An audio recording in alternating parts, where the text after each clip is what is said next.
नमस्कार and welcome to L smile YouTube channel. तो दोस्तों नाउ डेज मुझे एक पर्टिकुलर इशू के रिलेटेड बहुत ज्यादा कमेंट्स आने लगे हैं कि बहुत सारे so called registered loan applications है, बहुत सारे लोगों को तरह तरह की लीगल नोटिस रिसीव हो रहे हैं जिसमें तमाम ऐसी चीजें लिखी होती है जिसे पढ़ने के बाद बहुत सारे लोग पैनिक हो रहे हैं, डर रहे हैं, घबरा रहे हैं, जो कि जाहिर सी बात अक्सर ऐसा देखने को मिला है। उन नोटिस में तमाम ऐसी चीजें लिखी होती है और तमाम ऐसी धाराएं लिखी होती है जो कि बिल्कुल इलीगल और इनलॉजिकल है। जैसे कि दोस्तों उसमें लिखा होता है 3 दिन के अंदर अंदर, 7 दिन के अंदर अंदर या फिर 15 दिन के अंदर अंदर अगर आपने पेमेंट नहीं कराया तो हम आप पे 420 के अकॉर्डिंग केस रजिस्टर्ड करेंगे। 2 घंटे के अंदर अंदर आपके घर पुलिस भेजेंगे, पुलिस आपको अरेस्ट करके ले जाएंगे, आपकी पैन कार्ड आधार कार्ड ब्लॉक कर देंगे, आपको कोर्ट में आना पड़ेगा। ऐसे तमाम धमकियां देते हैं जो कि बिल्कुल इलीगल और इनलॉजिकल बातें हैं, क्योंकि दोस्तों कोई भी बैंक और एनबीएफसी या फिर कोई लोन प्रोवाइडर एप्लीकेशन के पास कोई भी ऐसा राइट्स नहीं है ताकि वो आपकी पैन कार्ड और आधार कार्ड ब्लॉक करवा सके या फिर आपके नाम पर 420 के तहत एफआईआर रजिस्टर्ड करवा सके, क्योंकि first of all loan default करना इज नॉट ए क्राइम, ना आपके ऊपर 420 लग सकता है। अक्सर ये सारी चीजें आप लोगों को डराने के लिए ही नोटिस में लिखा जाता है ताकि आप उस नोटिस को बार बार पढ़ो, डर जाओ, पैनिक हो जाओ और कहीं से भी जैसे तैसे करके पैसे अरेंज करो और इनका पे कर दो। इसके अलावा दोस्तों आज के समय में जो सबसे बड़ा इशू, जो सबसे बड़ा प्रॉब्लम अभी सामने निकल के आ रहा है वो है रिकवर एजेंट्स का घर पे आना, घर पे आके परेशान करना, ह्यूमिलिएट करना, हरास करना। और दूसरी तरफ कोविड की वजह से बहुत सारे लोगों का जॉब जा चुका है और बहुत सारे लोगों का व्यापार, बिजनेस, सारा कुछ बिल्कुल बंद हो चुका है। हर तरफ अगर रोजगार ही बिल्कुल खत्म हो चुका है तो लोन की ईएमआई कैसे भरा जा सकता है। तो आज के इस वीडियो में हम इस टॉपिक के रिलेटेड ही बात करेंगे। क्या आप किसी भी रिकवर एजेंट को घर पे आने से रोक सकते हैं? अगर कोई रिकवर एजेंट आपसे बदतमीजी से बात करते हैं, मिसबिहेव करते हैं, ह्यूमिलिएट करते हैं तो आपको क्या करना चाहिए? इसके अलावा दोस्तों जो सबसे बड़ी खबर अभी सामने निकल के आ रहा है बहुत सारे यूट्यूबर्स के द्वारा कि लोन कंपनीज के जो एनबीएफसीज हैं वो बल्क में यानी कि एट ए टाइम बहुत सारे यूजर्स के ऊपर लीगल एक्शन लेने वाले हैं। मतलब इस तरह से बताया जाता है लोगों को, बहुत सारे यूट्यूबर्स के द्वारा, कि कोई भी लोन प्रोवाइडर एप्लीकेशन, उनके जो वकील है एक ही केस में सभी का नाम लिख देंगे और सभी के ऊपर लीगल एक्शन लिया जाएगा कोर्ट की तरफ से। और इस बात की कहां तक सच्चाई है आज हम इस टॉपिक के रिलेटेड भी इस वीडियो में बात करेंगे। इसीलिए ये huge and huge request to everyone की वीडियो को कंप्लीट जरूर वॉच करें, वीडियो को एंड तक जरूर देखें दोस्तों, क्योंकि एंड तक नहीं देखेंगे तो भाई साहब कुछ भी समझ में नहीं आएगा। बहुत सारी चीजों के रिलेटेड जानकारी के लिए रिक्वेस्ट है कि दोस्तों वीडियो को अंत तक जरूर देखें। बट उससे पहले the most important thing is that कि अगर आपने हमारे चैनल को सब्सक्राइब नहीं करा है तो डू सब्सक्राइब एंड साइड में जो बेल वाला आइकन है ना उसे भी दबा के ऑल पे सिलेक्ट कर ले ताकि हमारे वीडियोस का हर एक नोटिफिकेशन आप लोगों को पहले मिल जाए। दोस्तों यार प्लीज सब्सक्राइब कर लीजिएगा, आपसे जो मांग है सिर्फ एक सब्सक्राइब का तो है। एनीवेज दोस्तों वीडियो में आगे जाने से पहले एक बेहतरीन अर्निंग प्लेटफॉर्म के बारे में आप लोगों को बताने वाला हूँ जिसमें आप बहुत ज्यादा अर्निंग कर सकते हैं।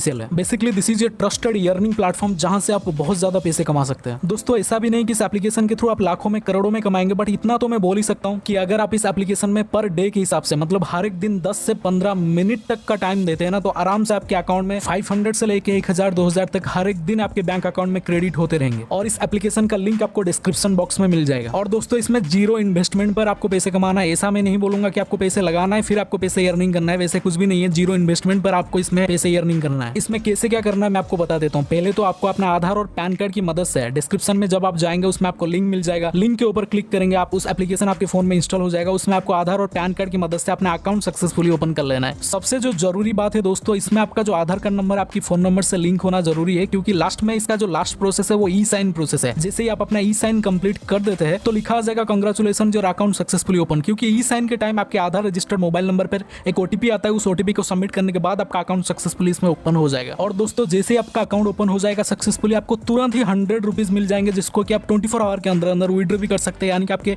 बैंक अकाउंट में भी ले सकते हैं। मतलब अगर आप हमारे लिंक के थ्रू डाउनलोड करेंगे, उसमें अकाउंट ओपन करेंगे तो बिना कुछ किए ही पहले ही आपको 100 रुपीज मिल जाएंगे दोस्तों, जिसको कि आप 24 आवर के अंदर अंदर आपके बैंक अकाउंट में ले सकते हैं। दोस्तों बेसिकली ये जो ऐप है ACBI सर्टिफाइड है, यानी कि security and exchange board of India के द्वारा सर्टिफाइड है और बिल्कुल ट्रस्टेड एप्लीकेशन है। और दोस्तों प्ले स्टोर पर इसका 5 मिलियन से भी ऊपर ज्यादा डाउनलोड्स है, तो जरूर से चेकआउट करें। And the most important thing is that कि आपको इसमें पैसे कैसे कमाना है मैं आपको बता देता हूँ। देखिए दोस्तों इस एप्लीकेशन को आप जितना शेयर करेंगे उतना आपको पैसे मिलेगा। मतलब आप इंस्टाग्राम, फेसबुक, ट्विटर हर एक जगह शेयर करके आप इससे पैसे अर्निंग कर सकते हैं। आपको एक लिंक मिल जाएगा, जैसे आपका अकाउंट ओपन हो जाएगा आपको एक लिंक मिल जाएगा। उस लिंक के थ्रू जितने भी अकाउंट ओपन होंगे, मतलब अगर आपके घर में 4-5 लोग हैं, उनका भी अगर अकाउंट ओपन करवा देते हैं तो उनको 500 रुपीज मिलेंगे और आपको भी 500 रुपीज मिलेंगे। मतलब both side win and win situation है। मतलब जिस फ्रेंड को, मतलब अगर आप एक फ्रेंड को भी रेफर करते हैं तो उनको 100 रुपीज मिलेंगे, आपको भी 100 रुपीज मिलेंगे अगर वो आपके लिंक के थ्रू अपना अकाउंट ओपन करते हैं। तो बहुत ही बेहतरीन प्लेटफॉर्म है, जरूर से चेकआउट करें। तो दोस्तों अब आते हैं वीडियो की तरफ। बट दोस्तों सबसे पहले एक स्क्रीनशॉट मैं आप लोगों को दिखाना चाहूंगा जिसमें कि एक रिकवरी एजेंट और एक बोरोयर के बीच में बहुत ही खास कन्वर्सेशन हुआ है, जो दोस्तों आप लोगों को दिखाना बहुत जरूरी था, इसीलिए मैं दिखा रहा हूँ। दोस्तों मैं इस चीज को दिखाने के साथ साथ आप लोगों को पढ़ के भी सुनाऊंगा एक रिकवरी एजेंट किस तरह से अपने आप को आरबीआई का लीगल हेड बोल रहा है। सो फ्रेंड्स, इसमें लिखा हुआ है, hi this is from legal department of smart coin finance company under RBI. Due to your late payment and bad behaviour with company, RBI is going to reduce your civil and ban your all loan ID. RBI will block your PAN card, Aadhaar card, bank details, and after that you should go to the court and make the payment of 15,000 and principal amount. Thank you from Smart Coin Finance Company. आप देख सकते हैं दोस्तों, ये जो message है smart coin की तरफ से आया है। और दोस्तों स्मार्ट कॉइन के बारे में तो आप लोगों को पता ही होगा, this is a so called RBI registered loan application. जब आप इनका पेमेंट नहीं कर पाते किसी भी सर्कमस्टांसेस के कारण, किसी भी प्रॉब्लम के कारण, अगर आपका पेमेंट 1-2 दिन लेट हो जाता है, तो ये जो कंपनी है आपको इस तरीके की धमकी दे सकते हैं। इसके तुरंत बाद दोस्तों ये जो मैसेज है जिन व्यक्ति के पास आया था, वो इस मैसेज को पढ़ के बहुत ज्यादा डर गए, घबरा गए, बहुत ज्यादा पैनिक हो गए। इसके बाद इतने पैनिक में रहकर भी उन्होंने उस रिकवर एजेंट को टाइम मांगा, कुछ वक्त मांगा, रिक्वेस्ट भी करा कि सर मुझे कुछ टाइम दे दीजिए ताकि मैं अपना रीपेमेंट कर सकूं। बट उस कंपनी की तरफ से इनको कोई भी रिजोल्यूशन नहीं मिला। बट लगातार बार-बार इनके कॉन्टैक्ट नंबर पे कॉल किया गया और बार-बार कॉल करके उनके कॉन्टैक्ट नंबर पे ह्यूमिलिएशन जारी किया गया, उनको धमकाया गया, डराया गया और हरास किया गया। और ये जो इनके एजेंट है वो बोलते हैं कि हम आरबीआई के एग्जीक्यूटिव है और आपका जो केस है वो आरबीआई में फॉरवर्ड किया गया है, हम आरबीआई से बोल रहे हैं। इन so called RBI registered loan app की अगर मैं बात करूं तो इन लोगों को मैं एक सलाह देना चाहता हूं कि भाई साहब आरबीआई आप लोगों का बाप है, बाप। उनके एग्जीक्यूटिव तो दूर की बात है, भाई आरबीआई के एक बार सामने खड़े हो जाओ, बस इतना इलीगल रिकवरी प्रोसेस अपना रहे हो ना, मिट जाओगे, पता भी नहीं चलेगा। एनीवेज दोस्तों, मैं आप लोगों की जानकारी के लिए बता दूं, ये जो सारी चीजें हैं, सारी जो चीजें यहाँ पे लिखा गया है, सारा इलीगल है, अनलॉजिकल है और इथिकल है। ये सिर्फ और सिर्फ आप लोगों को डराने के लिए ही भेजा जाता है। ये जो लोग है ना दोस्तों, रिकवरी के लिए कुछ भी बन जाएंगे, आरबीआई के एग्जीक्यूटिव बन जाएंगे, अपने आप को पुलिस वाले बोल देंगे, एडवोकेट बन जाएंगे, वकील बन जाएंगे, बिना लॉ की डिग्री लिए ये लीगल एडवाइजर बन जाएंगे। वाह भाई, जैसे कि मैंने बोला था मेरे बहुत सारे वीडियोस में कि loan app is always a scam, क्योंकि दोस्तों यूट्यूब पे 80% एड्स जो है इनका ही तो चल रहा है, डायरेक्टली और इनडायरेक्टली लोग तो इन्फ्लुएंस होंगे ही। इसके अलावा दोस्तों हम बात करेंगे अभी रिकवरी एजेंट्स के बारे में। क्या हम किसी रिकवर एजेंट को घर आने से रोक सकते हैं? देखिए दोस्तों, फर्स्ट ऑफ ऑल हमको ये जानना जरूरी है, क्या किसी रिकवर एजेंट के पास अधिकार है कि वो हमारे घर पे आ सकते हैं? जी बिल्कुल, कोई भी रिकवर एजेंट के पास पूरे राइट्स है कि वो हमारे घर पे आ सकते हैं। तो भाई साहब अब आप बोलेंगे कि ये जो अधिकार है उनको दिए किसने है? भाई साहब ये जो अधिकार है उनको आरबीआई की तरफ से मिला हुआ है। इसके अलावा दोस्तों आरबीआई का इनके ऊपर मास्टर गाइडलाइंस भी लागू है, जिस गाइडलाइंस का अकॉर्डिंग ही वो आपसे रिकवरी कर सकते हैं। मुझे दोस्तों समझ में नहीं आता कि लोग इतना डर क्यों जाते हैं, लोग इतना पैनिक क्यों हो जाते हैं रिकवर एजेंट के आने पर। अक्सर दोस्तों मेरे पास कमेंट आता है कि भाई मेरे घर रिकवर एजेंट आने वाला है, अब मैं क्या करूं, कहां जाऊं, कैसे उनको रिप्लाई करूं? भाई साहब जो भी एजेंट है वो भी इंसान ही है, कोई आतंकवादी नहीं है, कोई AK-47 नहीं आपके पास आ रहा। और जो डर आप उनको दिखा रहे हैं उसी डर का तो ये फायदा उठाते हैं। दुनिया का तो यही फितरत है भाई साहब कि जिस चीज से आप डर रहे हैं दुनिया वाले आपको उसी चीज से ही डराएंगे। देखिए दोस्तों, मैं आप लोगों को एक फैक्ट की बात बताता हूँ, कोई भी बंदा एक पल के लिए बाहर से डर के घर पे आ जाएगा। अगर भाई साहब घर पे ही डरने लग जाओगे तो फिर कहाँ जाओगे? देखिए दोस्तों, और एक बात, कोई भी रिकवर एजेंट जो है, कोई जरूरी नहीं है कि वो लोग आपके घर पे ही आएंगे। देखिए दोस्तों, कोई भी रिकवर एजेंट अगर आपके घर पे आता है तो पहले तो आपको कॉल करके ही आएगा, क्योंकि दोस्तों आपका एड्रेस वगैरह तो उसको चाहिए होगा, आप कहाँ पे रहते हैं, किस गली में रहते हैं, वो पता नहीं होगा तो कैसे आएगा फिर? तो फिर दोस्तों आप उसके साथ कोऑपरेट करें। अगर आप घर पे कंफर्टेबल नहीं है तो आपके घर से 1 किलोमीटर या फिर 2 किलोमीटर दूर किसी जगह पे आप मीटिंग फिक्स कर लीजिए, उस जगह पे उसके साथ बात कर लीजिए, उसको टाइम मांगिए। अगर आपको प्रॉपर टाइम मिल जाता है तो ठीक है, वरना वो अगर अपनी अकड़ दिखाता है, आपको बदतमीजी से बात करता है, आपके साथ ह्यूमिलिएट करता है, हरास करता है, आपको गाली गलौज करता है, तो उस व्यक्ति का एक वीडियो फुटेज प्रॉपर्ली बना लीजिए। उसके बाद नियरेस्ट पुलिस स्टेशन में इन रिटन लिखित में एक कंप्लेंट फाइल कर दीजिए with proper evidence of video footage. और दोस्तों the most important thing is that कि अगर आपके पास पैसे नहीं है ना तो कोई भी आपका कुछ नहीं बिगाड़ सकता। इसके अलावा दोस्तों जो सबसे जरूरी बात, जिस टॉपिक के रिलेटेड बहुत ज्यादा कमेंट इस टाइम मेरे पास आ रहे हैं कि क्या बल्क में बहुत सारे यूजर्स के ऊपर एट ए टाइम कोर्ट में केस रजिस्टर्ड करवाया जा सकता है? अगर बल्क में बहुत सारे यूजर्स के ऊपर केस रजिस्टर्ड करवाया जा सकता है तो ये प्रोसीडिंग किस तरह होता है हमें बताइए। देखिए दोस्तों, जो भी क्रिएटर आप लोगों को बता रहे हैं कि बल्क में केस रजिस्टर्ड करवाया जा सकता है, तो उन क्रिएटर्स को जरा एक बार समझा दीजिए। जो न्यायाधीश है, जो न्यायालय है, जो कोर्ट है, जो जज है, उन लोन कंपनियों की बाप का थोड़ी है कि एक ही कागज में हजारों लोगों का नाम चिपका देंगे और सभी लोगों पे एट ए टाइम एक ही बार में केस रजिस्टर्ड करवा देंगे और एक ही वकील, एक ही न्यायाधीश यानी कि एक ही जज एक ही दिन में सबका केस निपटा देंगे। सबसे बड़ा लोकतंत्र का देश है हमारा इंडिया। अगर मैं सबसे छोटी कोर्ट की बात करूँ ना तो एक ही केस को मिनिमम 5 साल लग जाते हैं फैसला आने में, और कुछ यूट्यूबर तो एक ही बार निपटाने की बात कर रहे हैं। वाह भाई, कोर्ट को भी इन्होंने भाई साहब एक ही केस के लिए एक ही केस रजिस्टर्ड हो सकता है और 1000 लोगों के ऊपर केस करने के लिए 1000 केस रजिस्टर्ड करने पड़ेंगे। देखिए दोस्तों, पहले तो सबका टाइमिंग अलग होंगे, सबका हियरिंग डेट अलग होगा, सबका सिचुएशंस भी अलग होंगे। देखिए दोस्तों, फॉर एग्जांपल मैं आपको समझाता हूँ। सपोज मैंने और आपने एक ही लोन कंपनी से लोन लिया है, ठीक है, हम दोनों ही उस लोन का रिपेमेंट नहीं कर पाते, यानी कि आप भी उस लोन का रिपेमेंट नहीं कर पाता और मैं भी नहीं कर पाता, बट कंपनी के नजर में हम दोनों ही डिफॉल्टर्स हैं। बट दोस्तों आपका ना पेमेंट करने का कारण और मेरा नहीं पेमेंट कर पाने का कारण, दोनों का कारण तो सेम नहीं हो सकता ना, दोनों का सिचुएशन तो सेम नहीं हो सकता ना। बट कोर्ट के सामने सेम तरीके से हमको ट्रीट कैसे किया जाएगा? अगर 1000 लोगों का court at A time case में रजिस्टर्ड होता है, सपोज मान लो, ऐसा तो कभी संभव ही नहीं है, अगर सपोज हो गया, सबका सिचुएशन एक थोड़ी ना होगा, सबका रीपेमेंट ना करने का कारण एक थोड़ी ना होगा, और सभी के वकील जो है एक थोड़ी ना होंगे, सबके लिए तो अलग अलग वकील चाहिए ना। और सभी को विलफुल डिफॉल्टर तो नहीं माना जाएगा ना, कोई विलफुली अगर डिफॉल्ट कर रहा है तो कोई नहीं कर रहा है। और दोस्तों ये जो बल्क में केस करना, जो र्यूमर फैला हुआ है, ये सिर्फ एक इल्यूजन है जो बहुत सारे क्रिएटर्स आपके सामने रख रहे हैं। क्योंकि भाई साहब सच में एक ही केस में लाखों का नाम रजिस्टर्ड कर दो, लिख दो और उन पे केस करके उनको दोषी साबित करके उनको सजा दिला दो और सारे लोगों पे लीगल एक्शन ले लो, सबको गलत ठहरा दो। भाई साहब सच बता रहा हूँ, इस तरह का न्यायाधीश, न्यायालय, जज, कोर्ट, कानून हमने तो नहीं देखा भाई साहब। एनीवेज दोस्तों, मुझे तो ये तक भी डाउट है लोग कोर्ट में जाएंगे कि नहीं, बल्क में केस करना तो दूर की बात है। इतना इलीगल काम ये खुद करते हैं, लोगों को ह्यूमिलेट करना, इनको तो कोर्ट में खुद को पैसे देने पड़ जाएंगे लोगों को। एनीवेज दोस्तों, यही था वीडियो में। अगर वीडियो पसंद आए तो एक लाइक जरूर करें। Thank you so much for watching this video. Salute Indian army, love you all, जय हिंद, जय भारत। खुश रहे, आबाद रहे, हमारा वीडियो देखते रहे। Thank you.